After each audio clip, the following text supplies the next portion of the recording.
नेपालमा मतदान सकिएपछि अब सबैको ध्यान नतिजातर्फ केन्द्रित भएको छ। धेरै नागरिकको मनमा एउटै प्रश्न छ, नतिजा कहिले आउँछ? आजै आउँछ कि भोलि मात्र थाहा हुन्छ? विशेष गरी राजधानी काठमाडौँका मतदाताहरू पनि आफ्नो क्षेत्रको नतिजा कहिले सार्वजनिक हुन्छ भन्ने प्रतीक्षामा छन्।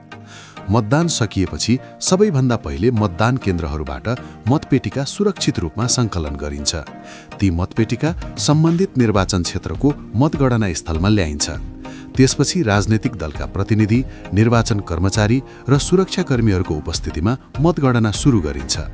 यो प्रक्रिया अलि समय लाग्ने भएकाले मतदान सकिएको केही घण्टापछि मात्रै मतगणना सुरु हुने गर्छ।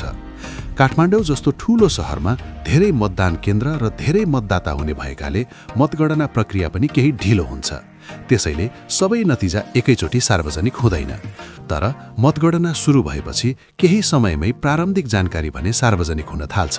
उदाहरणका लागि केही हजार मत गनेपछि कुन उम्मेद्वार अगाडि छ भन्ने प्रारम्भिक अग्रता सार्वजनिक गरिन्छ। सामान्यतया मतदान सकिएको रातिदेखि वा भोलिपल्ट बिहानदेखि विभिन्न ठाउँबाट प्रारम्भिक नतिजा आउन थाल्छ।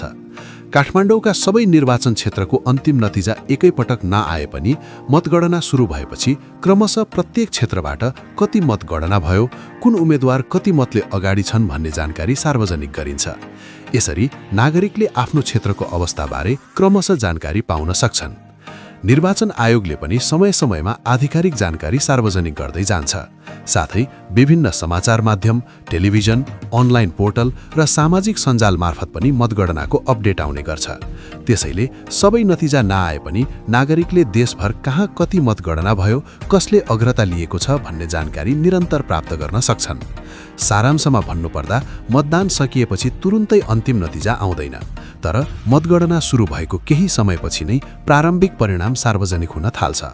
काठमाडौँका सबै क्षेत्रको अन्तिम नतिजा आउन समय लाग्न सक्छ, तर आज राति वा भोलि बिहानदेखि विभिन्न ठाउँबाट क्रमशः अग्रताको जानकारी आउन थाल्ने अपेक्षा गरिएको छ।